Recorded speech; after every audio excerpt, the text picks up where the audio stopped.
Bienvenue dans Voyage dans l'inexplicable. Je me présente, Lexa Marot, médium clairaudiente. Alors certains d'entre vous m'ont peut-être connue à travers mes anciennes interventions à la télévision, puis d'autres me découvrent ici pour la première fois. Mais peu importe le chemin par lequel vous êtes arrivé, ce qui compte, c'est ce que votre âme est venue entendre. Aujourd'hui, je vous invite à faire un pas de côté. Un pas hors du bruit, des certitudes, des explications trop simples. Je vous invite à entrer dans un espace plus vaste, celui des présences invisibles, ce qu'on appelle anges. Alors, ils ne sont pas toujours ceux qu'on imagine. Ils ne portent pas forcément d'ailes ni de visage céleste. Parfois, ils prennent la forme d'un souffle, d'une paix soudaine, d'une intuition fulgurante. Parfois, ils se cachent derrière un silence ou une main tendue au bon moment. Alors dans ce voyage, je ne vais pas vous convaincre, je vais vous raconter ce que j'ai perçu, entendu, ressenti à travers les âmes que j'accompagne. Et peut-être qu'en écoutant, vous aussi, vous vous souviendrez que vous n'avez jamais été seul. Origine et nature des anges. Qui sont vraiment les anges? Des êtres de lumière, des messagers d'un autre plan. Leur présence traverse les traditions, les récits de l'invisible, mais ne se limitent pas à une image ou à un symbole. Les anges sont des consciences vibratoires d'une pureté rare. Leur lumière ne se voit pas avec les yeux, elle se ressent avec le cœur. Ils sont une fréquence, un état d'amour structuré, une intelligence bienveillante qui traverse les mondes pour nous soutenir. Alors, il y a certains récits qui parlent d'eux comme des architectes vibratoires des premières couches de l'univers. Ils ne vivent pas dans la densité de notre réalité, mais dans un plan parallèle, perceptible à travers l'intuition, la présence, le silence. Ils n'agissent pas à notre place, du tout, du tout, du tout. Ils accompagnent notre alignement intérieur. Leur soutien ne dépend pas non plus de vos croyances, mais de l'ouverture vibratoire. Ils offrent une paix, une clarté soudaine, un rappel direct de notre lumière essentielle. Leur présence n'a rien d'imposé, c'est un frisson, un souffle, une évidence. Ils ne sont liés à aucune religion, ils ne demandent ni culte ni obéissance. Ils viennent là où l'âme est prête à entendre. Typologie d'ange. Depuis toujours, l'idée d'un ange gardien traverse les récits de l'invisible. Une présence intime, discrète comme un souffle fidèle. Mais les anges ne se limitent pas à une seule forme ou fonction. Alors, il y a une présence en mouvement, c'est-à-dire que certains ressentent un ange constant à leur côté. D'autres perçoivent des présences différentes, selon les étapes de vie, enfance, épreuve, éveil. Chacun porte une fréquence propre, paix, courage, discernement, douceur. Mais il existe aussi des anges anonymes, sans nom, sans mission apparente. Ils apparaissent juste au moment juste.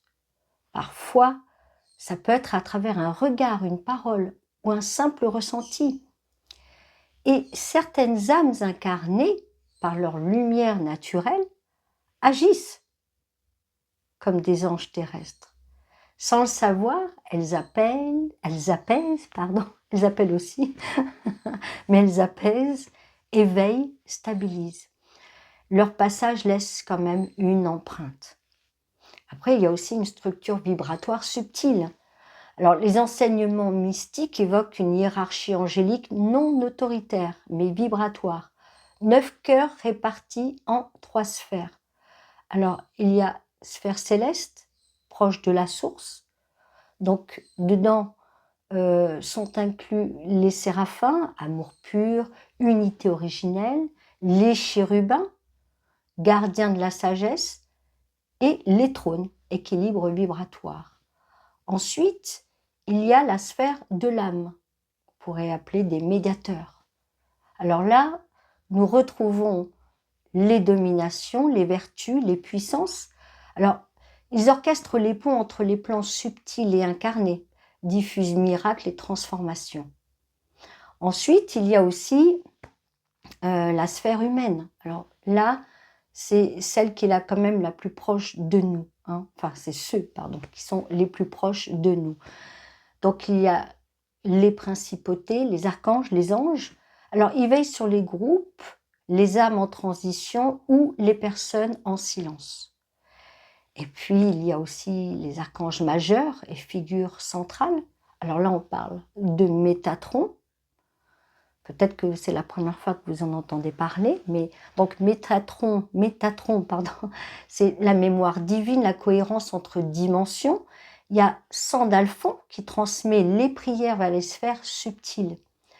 Et puis là, donc après, on parle de Michael, protection et clarté, Raphaël, guérison et douceur, Gabriel, révélation et vérité intérieure. Et puis, il y en a d'autres, il y a Uriel, Zadkiel, Aniel, Chamuel. Donc, chacun porte une vibration singulière au service de l'âme. Ensuite, anges, archanges et êtres de lumière. Alors, les anges, pur amour vibratoire, sans message structuré. Les anges, par contre, accompagnent les grandes transitions. Et les êtres de lumière, conscience multidimensionnelle, non incarnée, par contre, qui éveille à une sagesse plus vaste. Il faut savoir qu'ils ne cherchent ni à être vus, ni à être nommés. Ils espèrent seulement être reconnus par un frisson, une paix, une évidence. Le rôle des anges dans notre quotidien. Souvent, on me pose la question, pourquoi les anges restent-ils discrets, surtout quand nous traversons des tempêtes intérieures ? Bien, la réponse, elle est simple. C'est parce qu'ils respectent l'espace sacré de notre libre arbitre. Ils ne forcent rien. Ils se tiennent là, dans les silences, dans l'invisible. Ils éveillent plutôt qu'ils ne dirigent. Leur présence peut transformer une journée par une sensation subtile. Une paix soudaine, une synchronicité bouleversante, un rêve porteur de sens, un frisson profond. Ces signes, bien sûr, vous allez me dire, ce ne sont pas des preuves, mais ils sont des rappels, des murmures qui disent « tu n'es pas seul ». Et parfois, leur silence est un geste d'amour aussi. Ils nous murmurent « tu es prêt ou prête ». Dans les moments de bascule, naissance, deuil, éveil intérieur, leur vibration se fait plus présente. Elle ne se montre pas, elle se ressent. Ce n'est pas une apparition, c'est une force calme qui émerge en nous, signe de leur présence. Les anges ne se manifestent pas par des miracles spectaculaires, contrairement à ce qu'on peut penser. Ils passent par des signes subtils, vibratoires, qui résonnent dans l'intimité de notre être. À ce moment-là, on peut dire quand l'invisible frôle le visible. Alors ça peut être une plume posée sur le pas de la porte, une chanson qui arrive au moment juste, un frisson, un apaisement soudain, autant de ponts entre notre monde et le leur. Des signes que seul le cœur peut reconnaître. Il y a aussi ce qu'on appelle le toucher subtil. Il arrive qu'une chaleur, une présence douce sur l'épaule ou dans la poitrine se fasse sentir sans raison. Ces sensations ne viennent pas de l'extérieur, mais d'un plan plus vaste. Alors, elles ne cherchent pas à convaincre, juste à rassurer. Et puis, il y a aussi le langage du silence. Alors, c'est un regard vers les étoiles, une nuit paisible, un instant suspendu. Donc, le silence devient un entrain pour leur présence. Non pas vide, mais rempli de lumière invisible. Et le signe le plus précieux, bien parfois sans explication, une paix s'installe, une peur s'efface. Alors ce n'est pas une preuve, c'est un souvenir, une reconnaissance. Je vais vous parler je vais vous donner un exemple, un événement marquant, voilà, que j'ai vécu. Un jour de doute, j'ai cessé de poser des questions. je me suis tue et dans le silence, j'ai une chaleur qui s'est déposée dans mon dos. Alors, bien sûr, je suis accompagnée de mon guide spirituel Edgar avec qui je peux communiquer par clairaudience, mais là, ce n'était pas lui, ni même un défunt. C'était tout autre chose. Une fréquence d'amour pur, mais rien n'a été dit. Mais tout a été ressenti. Alors, ce n'est pas une preuve, c'était pour moi une évidence. Les anges ne demandent pas à être vus. Ils espèrent seulement qu'un frisson quelque part en nous leur dise une simple phrase. Je t'ai reconnu. Communication avec les anges. Peut-on entrer en contact avec un ange? Eh bien, je vais vous répondre que oui.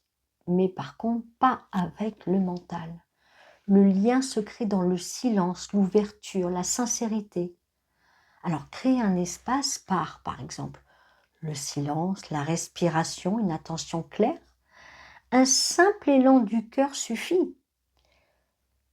Par exemple, dire si une présence bienveillante souhaite m'accompagner, je suis prêt ou prête à l'accueillir. Alors là, on a des réponses subtiles, parce que les anges ne répondent pas par des mots, mais par une sensation de paix, une pensée claire, une synchronicité, un frisson, une douceur intérieure. Ils ne parlent pas comme nous, les humains. Le lien est vibratoire, subtil, intime. Alors ce qu'ils attendent, ce ne sont pas des rituels figés, c'est juste une présence sincère, une ouverture, une confiance. Ils ne cherchent pas à être entendus, ils cherchent à être ressentis. Méditation guidée. Entrer en résonance avec la présence angélique. Alors, je vous propose là une méditation, mais cette méditation n'est pas un exercice de concentration ni un protocole figé. Voilà, c'est une porte vibratoire que l'on ouvre doucement, sans forcer. Juste un moment pour se déposer, relâcher, écouter ce qui murmure derrière le silence. Elle ne vise pas un résultat, mais une connexion intérieure, une disponibilité. Ce qui vient, vient. Ce qui ne vient pas, n'a pas à venir. Tout est juste. Alors, comment la pratiquer? Vous pouvez le faire maintenant, ou alors choisir un moment où vous ne serez pas dérangé, de préférence. Alors, ça peut être le soir pour vous apaiser et vous relier avant le sommeil. Ou alors le matin, pour poser une attention d'ouverture. Et même après un chagrin, une confusion, une période de doute ou de solitude. Ou alors tout simplement quand votre cœur vous le suggère. Voilà. Alors si vous êtes prêts, autrement vous pourrez le regarder de nouveau cette vidéo et venir sur cette méditation. Donc la préparation, c'est installez-vous confortablement. Que vous soyez assis ou assise ou allongé, mais tout doit se passer dans un endroit calme. Éloignez les distractions, éteignez votre téléphone si possible, parce que ça émet des interférences, voilà. Tamisez la lumière. Et maintenant, fermez doucement les yeux. Et respirez lentement. La phase 1. Ancrage dans le corps.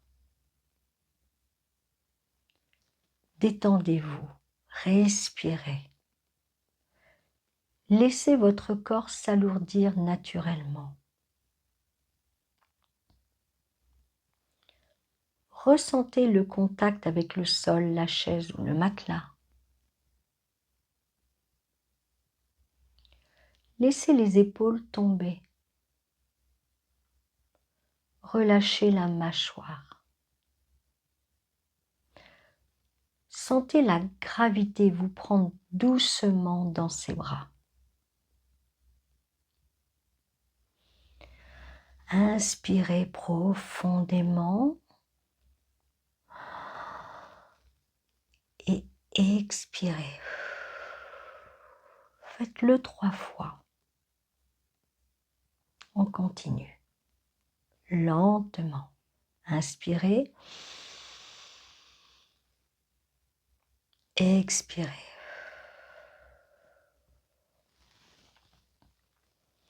À chaque souffle, laissez partir un peu plus de tension. Vous n'avez rien à faire. Vous êtes simplement là. Phase 2, apaisement du mental. Imaginez que chaque pensée est une bulle qui monte puis disparaît. Vous n'avez pas à la suivre, vous la laissez au contraire passer. Le mental peut parler, mais vous choisissez de ne pas écouter. Vous glissez doucement sur la surface du bruit. Répétez intérieurement comme un souffle. Je me rends disponible, je suis là.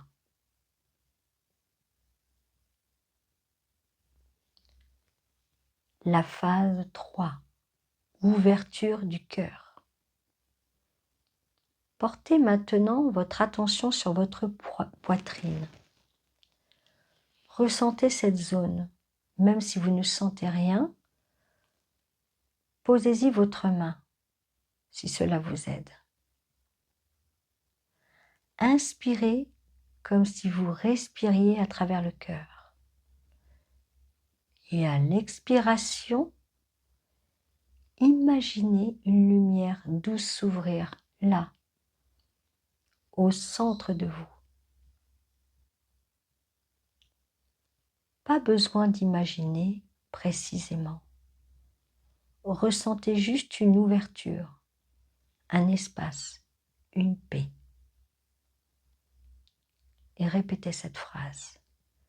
Si une présence bienveillante souhaite s'approcher, je suis prêt ou prête à la rencontrer. La phase 4. Résonance avec la présence angélique. Vous n'avez rien à forcer. Soyez simplement dans l'accueil. Peut-être que vous sentirez une chaleur douce autour de vous, une présence subtile derrière vous ou à votre gauche, une émotion légère montée sans cause, une image, un frisson, une pensée calme et claire. Si rien ne vient, restez simplement dans ce silence doux, cet espace. L'absence de sensation est parfois le plus pur des accueils. Répétez mentalement ou à voix basse. Je n'attends rien, je m'ouvre. Phase 5. Intégration et gratitude. Laissez tout ce que vous venez de vivre se déposer doucement. Même si vous n'avez rien perçu, quelque chose s'est passé. Une porte a vibré. Remerciez intérieurement, pas comme une politesse, mais comme un acte d'amour. Merci pour ce moment, merci d'avoir été là, même en silence. Phase 6. Retour en douceur. Revenez doucement à votre corps. Bougez les doigts, les pieds, étirez-vous si besoin. Rouvrez les yeux, restez encore un instant tranquille. Vous pouvez écrire, dessiner ou simplement rester avec vous-même. Et après, cette porte est toujours là. Vous pouvez y revenir à tout moment. Plus vous pratiquez, plus votre sensibilité s'aiguise. Les anges n'attendent rien. Ils sont toujours prêts. Et vous pouvez ouvrir les yeux. Différence entre anges, guides, âmes défuntes et êtres de lumière. Lorsque vous ouvrez un espace de résonance intérieure, il arrive que des présences subtiles se manifestent. Mais comment savoir à qui vous êtes relié? Est-ce un ange, un guide, un défunt, un être de lumière? Alors, les plans vibratoires peuvent se manifester de manière similaire dans la forme, mais leur essence et leur mission sont pourtant bien distinctes. La reconnaissance ne passe pas par le mental, encore une fois, mais par le ressenti. Alors, les défunts, c'est plutôt la mémoire d'un lien affectif. Un défunt est une âme ayant quitté le plan terrestre. Sa présence est liée à l'histoire commune, aux émotions et au besoin de clore, de rassurer ou de transmettre. Leur vibration est souvent reconnaissable. Alors on ressent une forte charge émotionnelle, des souvenirs précis qui remontent, une personnalité distincte. Leur contact est ponctuel, mais généralement empreint de tendresse ou de vérité. Alors les guides, c'est les accompagnants de l'âme. Alors les guides sont des consciences qui accompagnent l'âme sur plusieurs incarnations. Leur présence est plus constante, plus intime, souvent teintée de sagesse douce et d'une bienveillance ferme. Ils peuvent inspirer, enseigner, transmettre des compréhensions, suggérer des directions par synchronicité, accompagner les grandes décisions de vie. Le guide a parfois un langage symbolique ou une tonalité familière. Il peut même avoir de l'humour, un style bien à lui. Il parle plus clairement que l'ange. Les êtres de lumière, quant à eux, c'est la sagesse universelle. Ce sont des consciences très élevées, souvent issues de sphères multidimensionnelles. Leur présence est puissante, mais dépourvue de liens personnels. Ils peuvent par contre apporter une vision globale, activer des compréhensions profondes, rappeler l'origine spirituelle au-delà de l'identité humaine. Leur vibration est très lumineuse, expansive et parfois presque impersonnelle. Ils ne sont pas liés à notre vie terrestre, mais à une conscience plus vaste. Et puis il y a les anges, la présence vibratoire pure. Alors les anges ne transmettent pas d'informations mentales ou de récits personnels, comme on a pu le voir. Ils sont pur amour, pure présence. Leur rôle est d'envelopper, de réconforter, d'élever. Alors il n'y a pas de message verbal, par contre une onde de paix, de chaleur ou de frisson, oui. Par contre il y a une absence d'identité, mais une certitude d'être aimé. Alors on ne sent pas une présence au sens humain, comme on pourrait peut-être le ressentir un petit peu avec un défunt. On sent un champ d'amour, une bulle, un cocon invisible. Alors, en résumé, le défunt touche le cœur affectif, ramène une mémoire. Le guide accompagne le chemin d'âme. L'être de lumière ouvre la conscience cosmique. L'ange élève, stabilise, réconforte vibratoirement. Il ne s'agit pas de les hiérarchiser, mais de les reconnaître. Et parfois, une même expérience peut contenir plusieurs plans simultanément. Mais ce qui compte, c'est ce que vous ressentez dans votre cœur.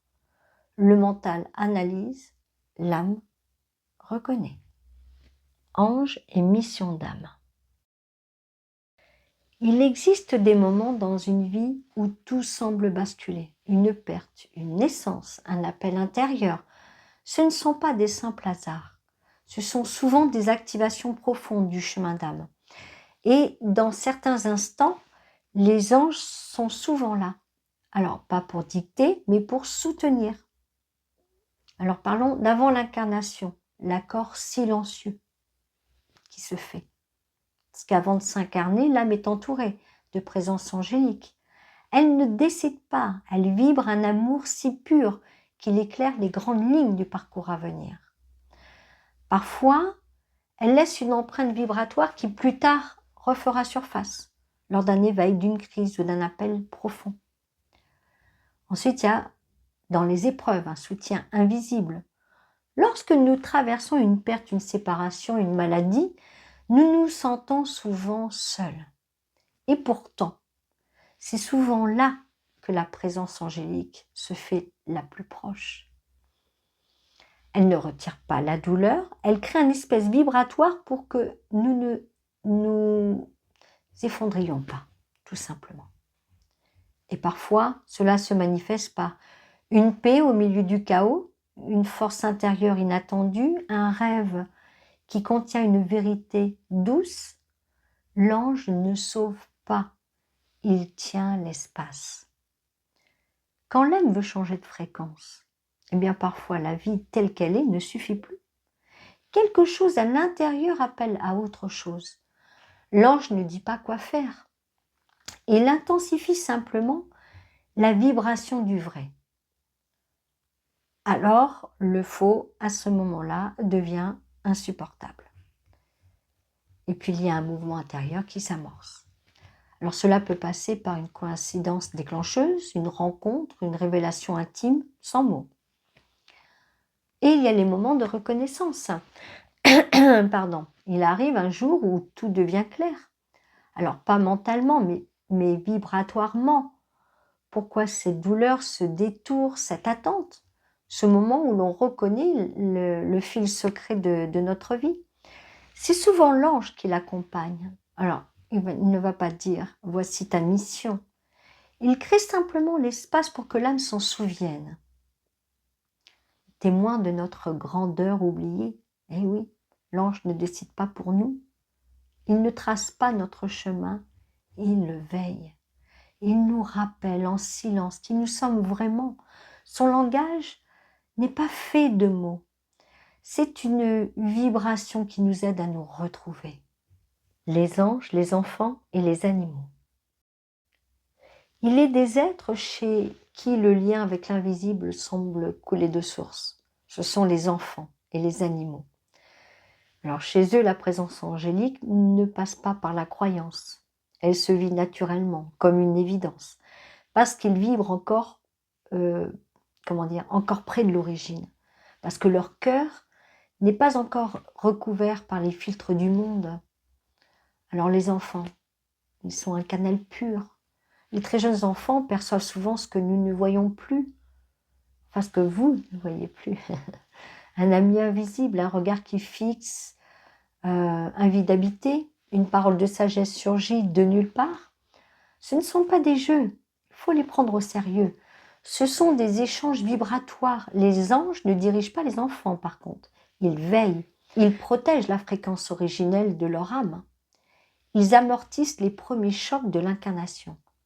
Et quand l'enfant traverse une épreuve, on perçoit parfois chez lui une force surprenante, une paix venue d'ailleurs. Ensuite, il y a ce qu'on appelle les enfants cristallins. Certains enfants portent une lumière particulière. Alors, on les reconnaît à leur hypersensibilité, le refus instinctif du mensonge, leur lien immédiat à la nature, aux animaux, à l'invisible. Ils ne cherchent pas à expliquer. Ils vibrent. Ils rappellent une dimension oubliée de l'amour. Parlons des animaux, les sentinelles silencieuses. Les animaux, eux aussi, perçoivent sans mentaliser. Ils ressentent. Ils réagissent aux chants subtils. On peut observer chez eux une attention soutenue vers un point vide, un calme profond dans certains lieux, une agitation soudaine face à une énergie non visible. Ils ne traduisent pas, ils absorbent, ils stabilisent. Certains deviennent des relais vibratoires, compagnons d'âmes silencieux. Ils accompagnent un deuil, soutiennent une traversée ou nous ramènent à l'instant présent. Mais quand l'un d'eux quitte ce monde, il arrive qu'une vibration angélique se renforce, comme si l'amour partagé était élevé à un autre plan. Alors, parlons des deux formes de pureté vibratoire. Les enfants et les animaux ne cherchent pas à croire, ils incarnent. Leur lien avec les anges est immédiat, libre, vibrant. Ils nous rappellent que cette fréquence est toujours là, sous les couches de doute et de logique. Et si au lieu d'essayer de comprendre les anges, on réapprenait à les ressentir avec la candeur d'un enfant, avec la présence d'un animal? Ange et libre arbitre. Il existe une loi que les anges ne transgressent jamais, celle du libre arbitre. Ils n'imposent rien, ils n'interviennent que si une ouverture, même une infime, leur permet d'entrer dans notre champ vibratoire. C'est une présence sans intrusion. Parce qu'un ange n'empêche pas les épreuves, il les traverse avec nous. Il honore même les détours, car il sait que certains chemins sombres sont porteurs d'évolution. Il ne juge pas, il ne freine pas, il veille. Ensuite, ils sont aussi une guidance non directive, parce que les anges n'indiquent pas le chemin, ils n'ordonnent rien. Ils proposent une vibration à laquelle nous pouvons répondre ou non. Quand notre espace intérieur s'ouvre, il dépose une impulsion, non pas pour diriger, mais pour rappeler. Et puis il y a le silence comme foi en nous, parce que leur silence n'est pas un abandon, il peut être un acte d'amour immense. La confiance que nous saurons retrouver seuls le fil de notre lumière. Ils n'agissent pas sur commande, même dans l'imploration. S'ils perçoivent que ce n'est pas en cohérence avec notre chemin d'âme, ils restent en retrait, ce qui semble être une absence. Et parfois une foi profonde en notre force. Et puis il y a la liberté sacrée. Les anges ne veulent ni culte ni obéissance. Ils ne répondent pas à l'autorité, mais à la sincérité. Ils s'approchent, non pas parce qu'on les invoque à voix haute, mais parce qu'une vibration s'aligne, même en silence. Il y a le retour du lien. Et parfois, lorsqu'on ne cherche plus, une paix s'oppose, un frisson. Quelque chose en nous reconnaît leur douceur. Le lien se réactive. Pas parce qu'on l'a provoqué, mais parce qu'on l'a permis. Les anges ne nous sauvent pas, il faut le savoir. Ils marchent avec nous. Et leur plus grand acte d'amour, c'est peut-être cela, nous laisser libres, même de les oublier. Question pour l'âme. À la fin de ce voyage, il ne s'agit pas de retenir des réponses figées, mais d'ouvrir un espace où les questions vibrent plus fort que les certitudes, où le silence devient une écoute, où l'invisible cesse d'être un mystère pour devenir une présence. Et si nous avions tous quelque part une part d'ange en nous? L'amour inconditionnel des anges n'était-il pas un ailleurs lointain, mais une mémoire enfouie à réveiller? La présence silencieuse que nous cherchons était-elle déjà là depuis toujours? Il n'y a pas de vérité à croire, il y a des murmures à ressentir. Et parfois un seul frisson suffit pour dire « Je reconnais cette paix ». Alors laissez-moi vous dire, c'est mon petit message. Et si en vérité, devenir un ange pour quelqu'un d'autre était la forme la plus pure de présence sur terre? Pensez à ça. Si ce voyage vous a touché, bien écoutez, pensez à partager ce que cela a éveillé en vous dans les commentaires, même concernant la méditation guidée que je vous ai offerte dans cette vidéo. Cliquez sur le pouce si cette exploration vous a inspiré, vous abonner pour continuer ensemble ces traversées de l'invisible. Merci de m'avoir accompagné dans ce beau voyage sur les anges. À très bientôt pour un nouvel épisode dans Voyage dans l'inexplicable.